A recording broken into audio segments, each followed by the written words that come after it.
to work these lands? W, determine what's your land and what's not your land. Determine what's yours. Where is your land? What is your land? You have to determine. Here's the importance. Identifying your lands involves recognizing areas of responsibility and influence in your life. So you got to say, okay, what lands God has called me to steward? I can't cultivate another woman's land. God gave me one land, and that's a wife. You see what I'm saying? I got to make sure that I identify this is my only wife land. You got to begin to identify and recognize, okay, if you married him, that's your land. If you married her, that's your land. If you birthed those kids or you adopted those kids or you're a father figure those kids, that's your land. If you don't plan to take care of that land, then don't make it a land. Don't go and acquire a land that you don't have a plan to cultivate. If you're not ready to handle the responsibilities of a husband, don't go and buy a wife land. Don't go out there and acquire a wife land if you don't have a plan to be a husband to that wife land. Don't put a wedding band on that woman's hand if you're not willing to be a husband enough to take care of that land, and vice versa. If you know for a fact that you're having healed from your ex, or you know that you got daddy issues or mama issues, and you know that you're not ready to take care of a grown man, then don't give him your hand in marriage. Be honest with people. Like, begin to get to a place where you honest and say, man, I'm not ready for that land. Stop having sex and mixing lands together and becoming one land with somebody and then create little lands that you don't have a plan to take care of. That would keep your land to yourself.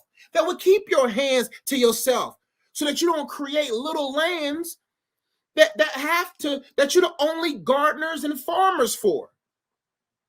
So you got to determine, God, what lands can I manage?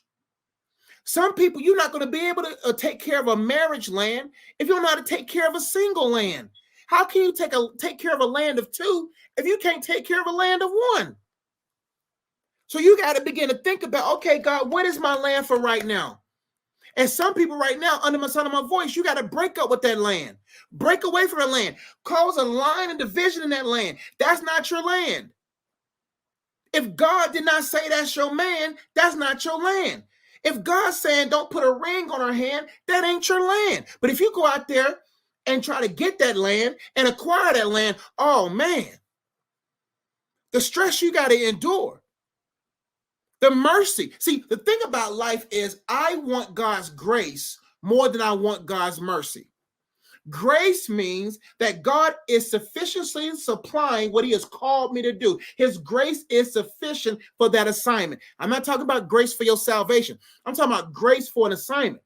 But when you choose to assign yourself or align yourself with something that is not of God, now you're leaning on his mercy.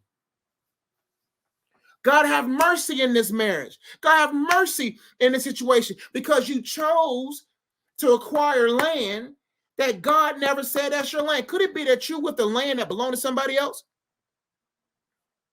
So you and I must determine what's our land. The moment I start getting into another woman's land, I ruin my marriage land.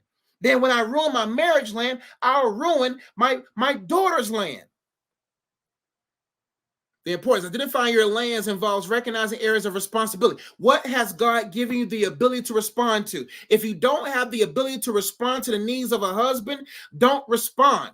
If you don't have the ability to respond to the needs of a wife, don't respond. If you don't have the ability, we're talking about empathy. We're talking about patience. We're talking about authenticity. We're talking about love. We're talking about resilience. We're talking about those type of abilities. We're not talking about sexual abilities. Anybody can respond sexually to the sexual needs of a man or a woman, but do you have the ability to not go watch porn when your wife cannot give you sex? Do you have the ability not to get so caught up on comparing your marriage to somebody else's marriage because your husband's not able to do something at a particular time? Do you have the ability to still stand in turbulence? How it helps? It clarifies focus.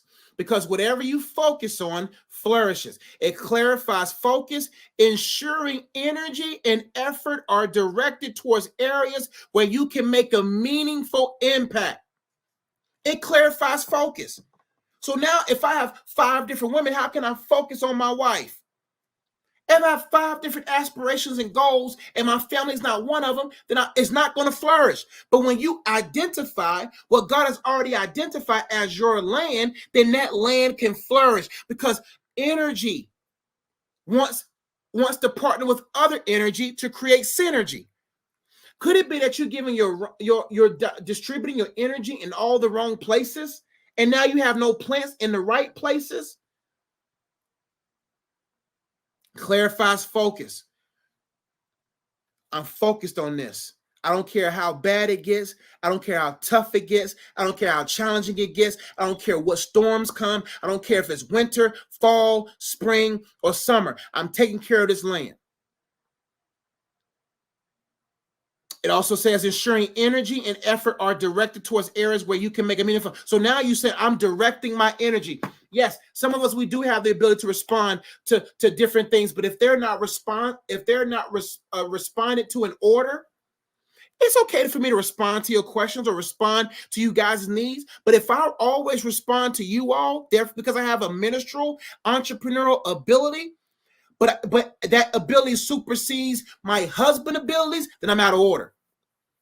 The best way to ensure that I have energy to trickle down to you all is to make sure that I gain my energy from God, and that I embrace the favor that comes with obtaining a wife, taking care of that. Because if I don't take care of my wife, because the Bible says when a man finds a wife, he finds a good thing and obtaineth favor. I mess up my favor if I don't take care of her, my daughter, my household, etc., etc., etc.